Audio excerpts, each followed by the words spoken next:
Hello students, हम अपनी biotech वाली यूनिट पर बात कर रहे थे और पिछले वीडियो में हमने बात की थी पीसीआर तकनीक पर, यानी कि पॉलीमरेज श्रृंखला अभिक्रिया तकनीक पर, जो एक बड़ा क्वेश्चन बनता है। इस तकनीक में हमने पढ़ा किस तरीके से डीएनए अणु के अंदर वांछित जीन या उपयोगी जीन की लंबाई को बढ़ाया जाता है। सेकेंड टॉपिक जो इस टुकड़े में है वो है जेल इलेक्ट्रोफोरेसिस तकनीक। ये जो तकनीक है ये भी एक बड़े क्वेश्चन के रूप में बोर्ड के एग्जाम्स में आ चुकी है। इस तकनीक में पहले कुछ छोटे क्वेश्चन देखते हैं। जैसे पहला छोटा क्वेश्चन, इस तकनीक का महत्व। डीएनए के बारे में हमने 11th क्लास में पढ़ा, डीएनए एक बहुलक है, क्योंकि डीएनए जो है वो न्यूक्लियोटाइड, डीएनए की ये एकलक इकाई थी। अनेक न्यूक्लियोटाइड्स जब आपस में मिलते हैं तब डीएनए बनता है, अर्थात डीएनए एक पॉलीन्यूक्लियोटाइड संरचना है। और आपको पता है पॉली शब्द किसके लिए लगता है? बहुलक के लिए। तो डीएनए एक बहुत बड़ा अणु है। हमें उस बड़े अणु में से जो उपयोगी जीन है, अगर वो छांटना है या वो प्राप्त करना है, तो उसके लिए हम कौन सी तकनीक यूज करते हैं? हम यूज करते हैं जेल इलेक्ट्रोफोरेसिस तकनीक। अर्थात इस तकनीक के माध्यम से डीएनए नमूने में से उपयोगी जीन को प्राप्त किया जा सकता है। दूसरा क्वेश्चन, इस तकनीक के अंदर एक अभिरंजक काम में लिया जाता है जिसका नाम है इथिडियम ब्रोमाइड। ये एक छोटा क्वेश्चन हमारा हो सकता है कि जेल इलेक्ट्रोफोरेसिस तकनीक में कौन सा अभिरंजक काम में लेते हैं। अभिरंजक वो पदार्थ होते हैं जो रंग देने के काम आते हैं। जैसे नील एक अभिरंजक है जो कपड़ों को नीला रंग देता है, तो ऐसे यहाँ ये अभिरंजक काम आता है। इसी प्रकार इस तकनीक में जो प्रकाश काम आता है वो काम आता है पराबैंगनी प्रकाश। पराबैंगनी प्रकाश के लिए हम एक वर्ड यूज करते आ रहे हैं सिलेबस में, अंग्रेजी में इसको अल्ट्रावायलेट बोलते हैं, यानी कि यूवी किरण। तो ये सारे एग्जांपल्स जो हैं ये छोटे क्वेश्चंस निकाल सकते हैं। तो देखो इस तकनीक में पहला छोटा क्वेश्चन तकनीक का महत्व, डीएनए नमूने से उपयोगी जीन प्राप्त करना। इस तकनीक में काम आने वाला अभिरंजक इथिडियम ब्रोमाइड। इस तकनीक में काम आने वाला प्रकाश पराबैंगनी प्रकाश। अब इस तकनीक को हम एक बड़े क्वेश्चंस के रूप में देखें तो इसके लिए एक चार्ट मैंने आपको बनवाया है। उस चार्ट का मैं सारांश आपको बता रहा हूं, यानी उस चार्ट के अंदर जो स्टेप है, जो चरण है, उनको देखते हैं। इस तकनीक में सबसे पहले एक डीएनए नमूना लेते हैं, एक सजीव का डीएनए नमूना। और आप ये जानते हैं सजीव का डीएनए नमूना क्या है? एक बड़ा अणु है, बहुलक। सबसे पहले इस नमूने पर किसकी क्रिया करवाते हैं? सीमाकारी एंजाइम। हमने अभी पीछे ही पाठ में पढ़ा है सीमाकारी एंजाइम वो एंजाइम होता है जो डीएनए नमूने को छोटे छोटे टुकड़ों में काट देता है। यानी इस एंजाइम की क्रिया के बाद डीएनए के क्या बन जाते हैं? छोटे छोटे टुकड़े, जिनको डीएनए खंड कह सकते हैं।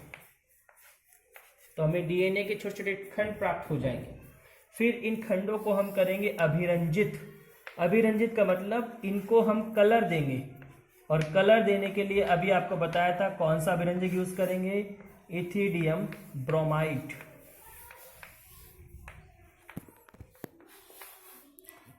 इथिडियम ब्रोमाइड से जब इसको कलर देंगे तो हमें बहुत सारी चमकीली पट्टियां जो है, रंगीन पट्टियां दिखाई दे सकती है। इसके लिए हम इसको लाइट देंगे, और लाइट इसको कौन सी लाइट मिलती है? पराबैंगनी प्रकाश।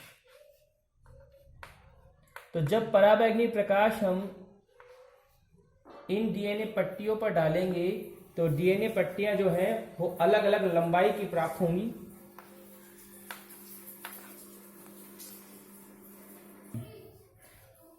पराबैंगनी प्रकाश देने के बाद अलग अलग लंबाई की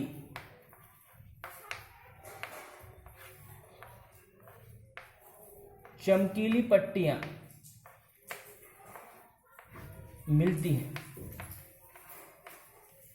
यानी डीएनए जो है उसमें अलग अलग लंबाई की पट्टियां दिखने लग जाएंगी। इसमें जो उपयोगी जीन वाली पट्टी है उसको छाटेंगे और उसका जेल हटाएंगे, और जेल हटाने के स्टेप को हमने नाम दिया निक्षालन। और इससे हम उपयोगी जीन प्राप्त कर लेंगे। तो देखा जाए तो ये पूरी तकनीक छोटे छोटे चरणों में होगी। इन चरणों को एक बार फिर रिवाइज कर लेते हैं। सबसे पहले हम क्या करेंगे, सबसे पहले हम डीएनए नमूने को सीमाकारी एंजाइम की क्रिया करवा के छोटे छोटे टुकड़ों में काट लेंगे। फिर इन टुकड़ों को हम कलर देंगे। कलर देने के लिए कौन सा विरंजक काम आएगा, इथिडियम ब्रोमाइड। फिर उसको हम प्रकाश देंगे। प्रकाश कौन सा देंगे, पराबैंगनी प्रकाश। पराबैंगनी प्रकाश देने के बाद हमें अलग अलग लंबाई की चमकीली रंगीन पट्टियां दिखाई देंगी। इन पट्टियों में से जो उपयोगी जीन वाली पट्टी है उसको छांट लेंगे और उसमें से जेल हटाएंगे। जेल हटाने के स्टेप को बोलेंगे निश्चालन, और फिर हम उपयोगी जीन प्राप्त कर लेंगे। तो देखा जाए तो इस पूरी तकनीक के माध्यम से हम एक बड़े बहुलक डीएनए अणु में से हमारा काम का उपयोगी जीन प्राप्त कर लेते हैं। तो ये तकनीक बायोटेक के फील्ड में इसलिए काम में ली जाती है क्योंकि डीएनए नमूने से उपयोगी या वांछित जीन प्राप्त कर लिया जाता है। नेक्स्ट टॉपिक इस पार्ट में है ब्लॉटिंग टेक्निक। ब्लॉटिंग शब्द जो है, ब्लॉट का मतलब होता है कहीं ना कहीं धब्बा। तो ब्लॉटिंग टेक्निक नॉर्मली किसके लिए काम में ले आती है, जैसे डीएनए अणु का विश्लेषण करना है, या आरएनए अणु का विश्लेषण करना है, या प्रोटीन्स की संरचना का विश्लेषण करना है, उसके लिए हम ब्लॉटिंग टेस्ट काम में लेते हैं। जैसे डीएनए अणु में कौन कौन से नाइट्रोजनी क्षारक हैं, उनका क्रम क्या है, आरएनए में नाइट्रोजनी क्षारकों का क्रम क्या है, प्रोटीन में कौन कौन से एमिनो अम्ल है, इन सब का पता लगाने के लिए ब्लॉटिंग टेस्ट काम में लेते हैं।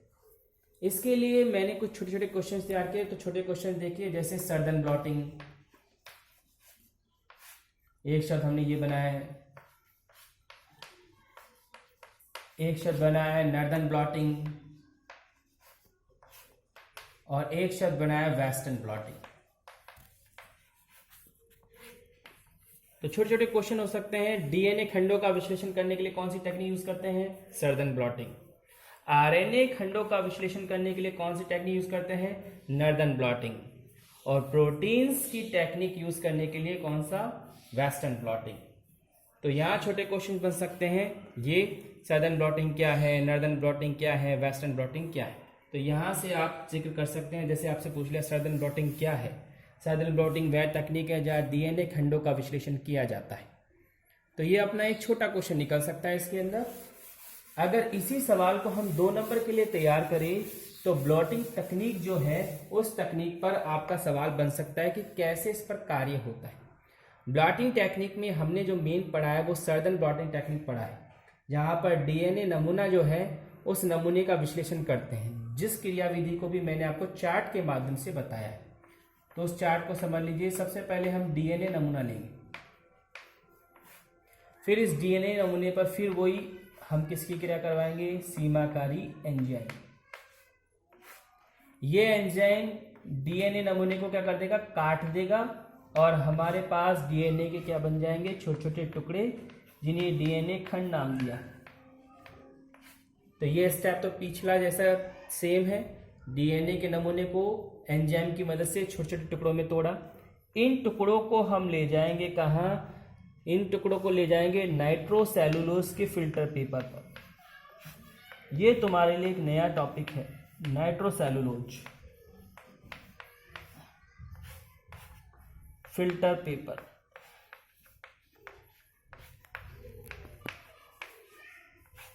ये जो फिल्टर पेपर है ये डीएनए अणु को क्या कर लेता है, चिपका लेता है। यानी कि डीएनए अणु यहाँ पर बिल्कुल चिपक जाएंगे, सुरक्षित रहेंगे, इधर उधर बिखरेंगे नहीं। फिर इन डीएनए खंडों को जब इस फिल्टर पेपर पर ले जाते हैं, उसके बाद डीएनए खंडों में डीएनए प्रॉब जोड़ते हैं।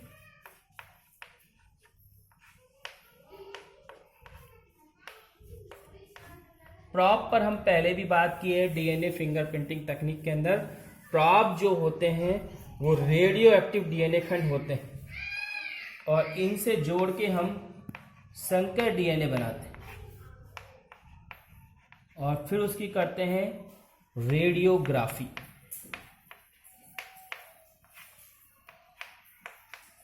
और डीएनए का क्रम पता लगाते हैं।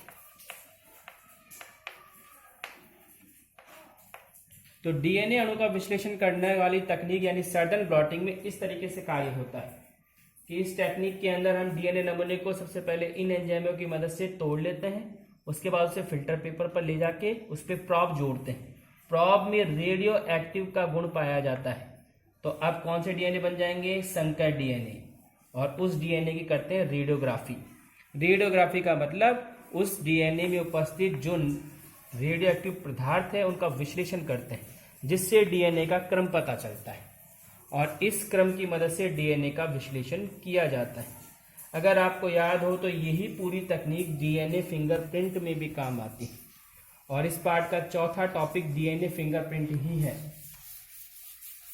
लेकिन हम इस पर बात नहीं करेंगे क्योंकि डीएनए फिंगरप्रिंट पर बात हम जेनेटिक्स वाली यूनिट में कर चुके हैं। वो टॉपिक था अपना डीएनए अंगुली छापन तकनीक। उस पार्ट की तरफ से इस सवाल को हमने बड़ा क्वेश्चन बनाया था।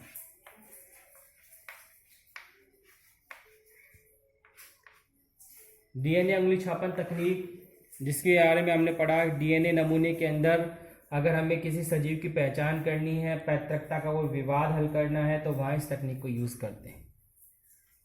तो डियर स्टूडेंट्स, ये थी अपनी बायोटेक वाली यूनिट का चैप्टर नंबर 15, जिसके अंदर मेन जो अपने टॉपिक्स आ रहे हैं वो दो आ रहे हैं, पुनर्संयोज डीएनए तकनीक और पुनर्संयोज डीएनए तकनीक के अंदर कौन कौन सी आवश्यकताएं होती हैं, जिसमें हमने पढ़े थे आवश्यकताओं में बहुत सारे एंजाइम होते पहले आवश्यकता थी। इसके अलावा एंजाइम से अलावा वाहक होता है आवश्यकता, जिसमें हमने जिक्र किया है प्लास्मिड का, फेज वायरस का। इसके अलावा आवश्यकताओं में परपोषी होते हैं, परपोषी के रूप में जीवाणु वगैरह का। इसके अलावा आवश्यकताओं में हमने जिक्र किया है जीन बैंक का या लाइब्रेरी का। ये कुछ मेन आवश्यकताएं हैं, जिनमें सबसे प्रमुख आवश्यकता ये है जिस पर बड़ा क्वेश्चन बन सकता है। पार्ट का दूसरा टुकड़ा जो है उसमें एक बड़ा सवाल है पीसीआर तकनीक, जिस पर बात हमने पिछले वीडियो में की थी। इसके अलावा एक बड़ा क्वेश्चन इस पार्ट की तरफ से बन सकता है जेल इलेक्ट्रोफोरेसिस तकनीक, जिस पर बात हमने इस वीडियो में की है।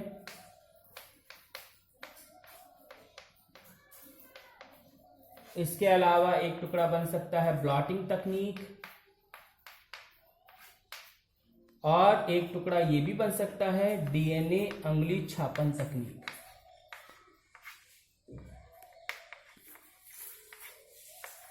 डीएनए अंगुली छापन या फिंगरप्रिंट पर बात हम जेनेटिक्स वाली यूनिट में कर चुके हैं और बाकी इन तीनों पर बात हमने इस पार्ट में की। तो ये अपना चैप्टर नंबर 15 था।